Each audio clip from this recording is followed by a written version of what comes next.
nidhamu ya muda. Wakati mwingine kuna watu ambao wanasemaga tu kwamba mimi naenda kupoteza muda pale, naenda tu kuzunguka pale. Hivi kuna watu wa jinsi hiyo jamani hapa? Kuna watu wengine ambao hata kukutana nao ni lazima uweke appointment. Unataka kwenda kumtembelea, anakuambia bwana, usiponitaarifu utanikuta, na usiponijulisha unaweza usinikute nyumbani, au hata kama ni ofisini ana mipango yake mingi ambayo amejipangia, utamuona hana muda. Kwa hiyo ana nidhamu yake ya muda. Tunaangalia nidhamu ya muda. Na kwa mtumishi wa Mungu kama wewe, kama mimi, natakiwa niwe na nidhamu ya muda.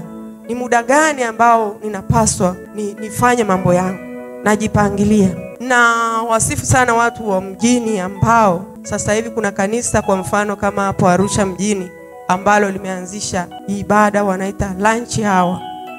Lisaa la chakula kuanzia saa 7 mpaka saa 8.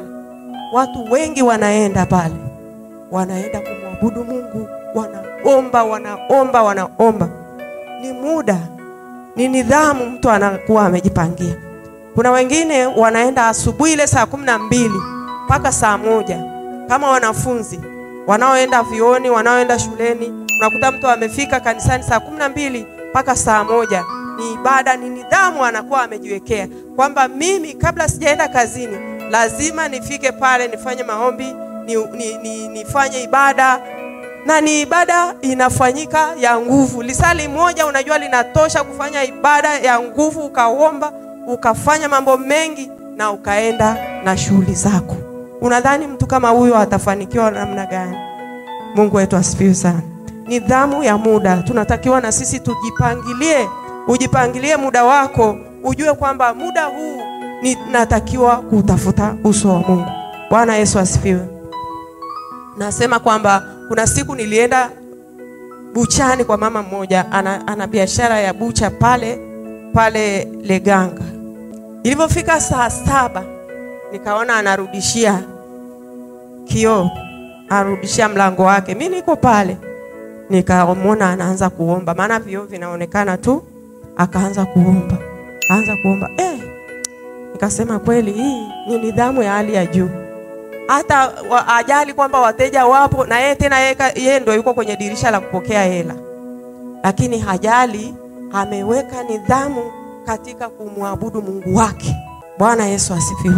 Sijui inakuaje sisi tunashindwa kabisa kujipangilia kwamba jamani, hata huu muda nitaenda kanisani. Sijui inakuaje. Mungu atusaidie sana. Hawa ni watu ambao amejipangilia. Wewe unaweza ukasema kwamba unafanya kazi mfululizo, una muda wa kupumzika kabisa, lakini sidhani kama ni kweli. Ila tu tunahimizana kwa sababu kila siku tunajifunza mbinu mpya. Mambo mapya yanakuja kila siku. Kwa hiyo inatakiwa na wewe pia ujipangilie muda wako katika kutafuta uso wa Mungu. Umeshindwa kufika hapa kanisani, vipindi vinaendelea, lakini wewe mwenyewe kule nyumbani kila siku unatakiwa ujipangilie, ni muda gani mimi nitatafuta uso wa Mungu. Mungu wetu asifiwe. Ni muda gani mimi na Mungu tutakuwa wasiliana na Mungu wangu. Bwana Yesu asifiwe. Kuna watu wengine ambao tunawajua tu kwamba hata ukienda dukani kwao, muda wa sala ukishafika, hata kama una mamilioni ya hela, atakwambia subiri kwanza mimi nafunga. Tena atashusha yale mananishwa haraka. Atakwambia nenda bwana, muda wangu wa ibada umeshafika. Apokee hela kwa sababu ni muda wake umefika wa kumwabudu Mungu. Sisi tunaambiwa kwamba haki yenu isipozidi haki ya waandishi na Mafarisayo hamtaingia. Mungu atusaidie sana.